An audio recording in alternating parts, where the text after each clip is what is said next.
Você que me vê, já se sentiu decepcionado por ter desejado estar em um lugar e foi impedido? Ou de repente trabalhar em algum lugar e quando pensou que aquela porta seria aberta, a porta na verdade se fechou? Aquela situação onde você envia um currículo, você faz a entrevista. Eu vou usar um exemplo de uma amiga. Ela estava desempregada, enviou um currículo. Ela foi chamada para a entrevista. A pessoa que entrevistou a minha amiga ficou encantada com o currículo dela.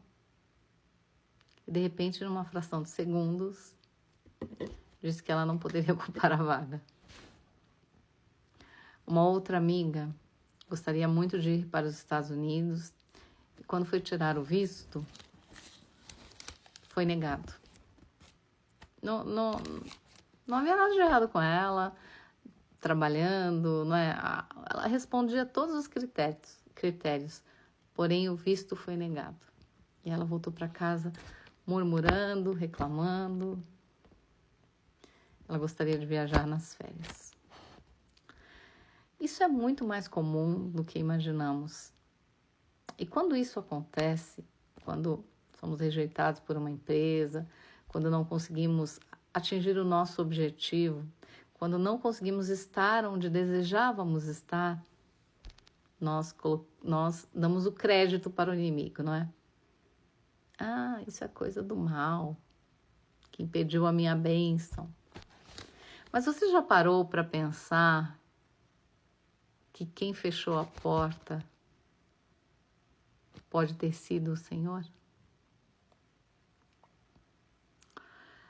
Atos dos Apóstolos, capítulo 16, verso 6 diz: E percorreram a região frígio-gálata, tendo sido impedidos pelo Espírito de pregar a palavra na província da Ásia. Paulo estava preparado para pregar na Ásia, mas ele foi impedido pelo Espírito Santo.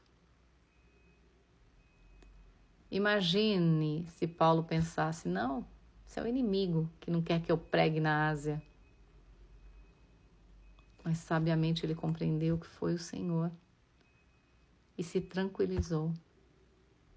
Se lermos um pouquinho mais adiante, Paulo teve uma visão, a visão onde um homem pedia para que ele fosse até a Macedônia ajudá-los. Paulo obedece. Chegando lá, eles descobrem que Paulo e Silas, né, percebem que havia um lugar de oração, conheceram algumas mulheres, quiseram ouvir da palavra de Deus. Eles abençoaram essas mulheres, uma delas, inclusive, pediu que eles fossem à casa dela para descansar, né?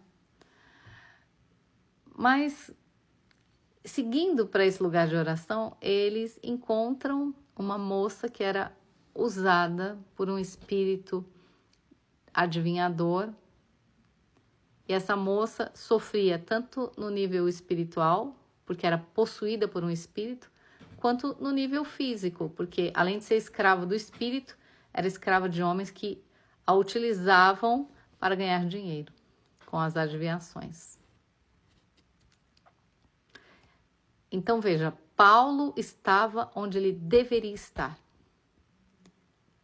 Muitas pessoas poderiam dizer, mas haviam milhares de pessoas na Ásia que precisariam receber a palavra de Deus. Mas Paulo tinha que estar ali para libertar aquela moça. Deus conhece a nossa necessidade. Ele vai enviar até você o que você precisa ou pediu em oração, ainda que ele tenha que impedir a viagem de alguém, ainda que alguém tenha que chegar atrasado, vai chegar até você.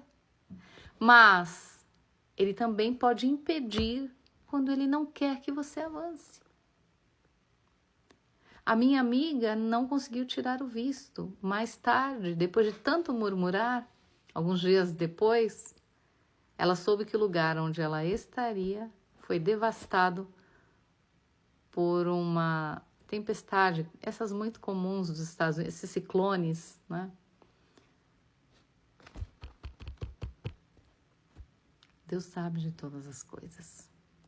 Nós nos agitamos, acreditamos facilmente que o inimigo tem um poder gigantesco de nos impedir, de bloquear, de prejudicar a nossa vida, mas nunca olhamos para o que acontece com olhos de luz e pensamos: o Senhor impediu, Ele tem um propósito.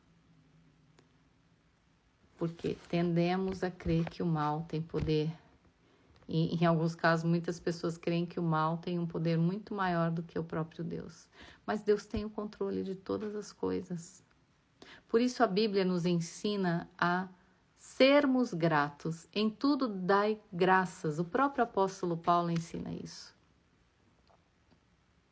Porque essa é a vontade de Deus. Muitas vezes nós achamos que Deus abre a porta de um lugar para nós entrarmos, seja para trabalharmos, nos relacionarmos, passearmos, e aí quando a gente entra é só tormenta. A palavra de Deus diz que a bênção do Senhor enriquece e não acrescenta dor. E se está desajustado, será que foi realmente Deus? Porque quando abre uma porta que queríamos que abrisse, nós damos o crédito a Deus e entramos. De repente nos deparamos com algo ruim. E aí nós pensamos, mas Deus me colocou aqui, será que foi Deus? Pode até ter sido Deus que abriu essa porta, ainda que o lugar seja terrível, né? Onde você não desejava estar, mas Ele tem um propósito para você lá. Mas será que realmente Deus nos abençoa dessa forma? Colocando sobre nós uma carga tão pesada que muitas vezes não conseguimos carregar? Será que tudo que parece bom foi Deus? Será que tudo que foi fechado foi o inimigo? Precisamos vigiar e orar cada vez mais, porque estamos sendo enganados, mesmo tendo conhecimento da palavra de Deus. Vamos orar? Senhor Deus e Pai Todo-Poderoso, entramos na Tua presença. Senhor, a Tua palavra diz em Apocalipse: a porta que o Senhor abre, ninguém fecha, mas a porta que o Senhor fecha, ninguém abre. Se está aberta e há confusão, Senhor, devemos Te buscar para entender se foi o Senhor que abriu, ou se fomos nós que entramos precipitadamente. Se está fechada, Senhor, devemos buscar a Ti para entender se o Senhor fechou e nos alegrarmos em Ti, porque Tu sabes o que haveria de acontecer. Paulo, quando foi impedido, não murmurou, apenas obedeceu, porque ele tinha um propósito de vida, servir o Senhor Jesus. Nós muitas vezes dizemos que servimos a Deus, mas queremos agir segundo o nosso próprio entendimento, Senhor. Então, nos livra de nós mesmos. É o que eu te peço hoje. E crendo que o Senhor ouviu a minha oração, eu já te agradeço. Amém. Queridos, precisamos aprender muito com Jesus. Aprendam com Ele.